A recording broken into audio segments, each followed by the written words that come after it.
afternoon, Americans. This is your favorite alien in Bubba. It's nice and cooler day in Atlanta today. I wanted to do a special video today on historical context.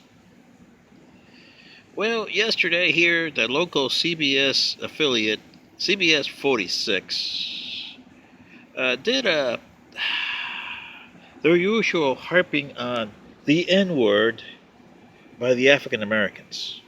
And in this case, Emory University here in Atlanta, Georgia.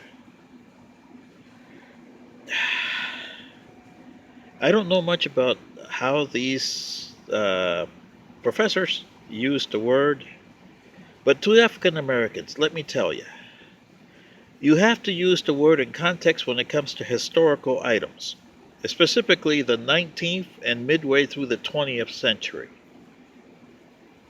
The Negroes, that was who you were known back then, before you decided to call yourself African Americans.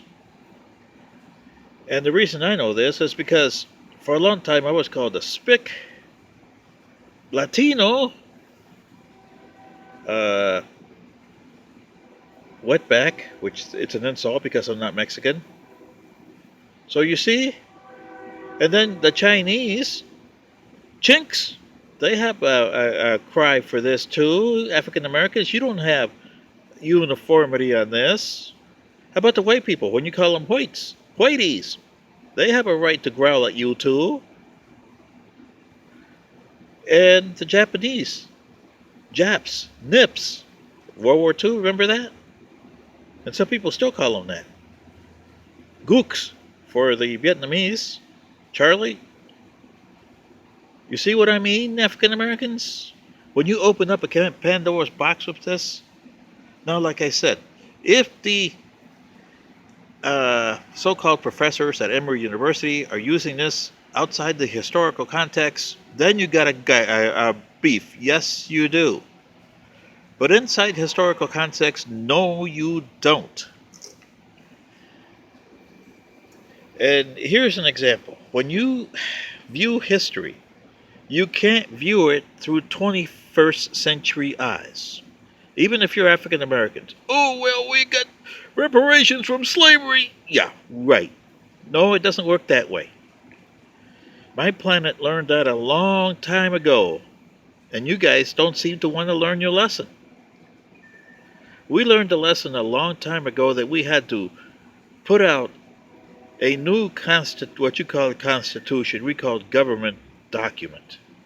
And the first line in the government document was, we, the beings of this planet, in our case, Ontarians, are not responsible for our ancestors' mistakes. All mistakes that we made now forward, we are responsible for.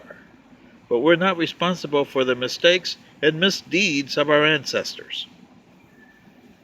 Something you haven't done on this planet yet. You create all these things. And look at that. Indians. You have to blame Mr. Wrong Ray Corrigan. Sorry, Columbus. Do you think the Native Americans wouldn't be called Indians? They're not from India. But he thought they were, because he thought he landed in India. Boy, how can a mistake like that, centuries later, and now you got what? North American Indians, Central American Indians, South American Indians. Yeah, they're nothing like Indians. They're more Asians.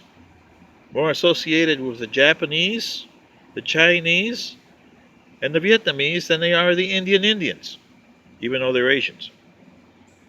So you see what I mean, Americans, especially African Americans, and especially CBS 46.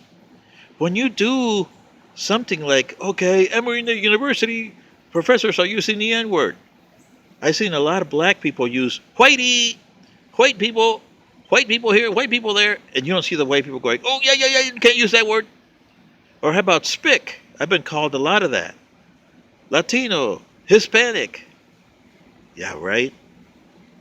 Wetback. Ooh, that's an insult. Or how about chuleta for the guys from Puerto Rico? Boricua. Yeah. Really? You see what I mean, African Americans? Before you gripe, find out about those, and this goes for CBS 46 too. Find out what the context was that those so called professors at Emory University did use the N word. Because if you're talking about the Civil War, yes, Negro is appropriate because that's the time and place. You got to put yourself in that time and place. Forget about your uh, aversion or distaste or whatever you want to call it, viewing it from the 21st century. Are you better than they are? In some places, yeah. In other places, no. In this place, no, you're not better than they are because you're harping at this. History is history. If you don't learn from it, then you don't know anything about history. And it looks like Americans, you haven't learned anything about your history at all. If you keep on griping about stupid stuff like this. This is your favorite alien and Bubba saying good day.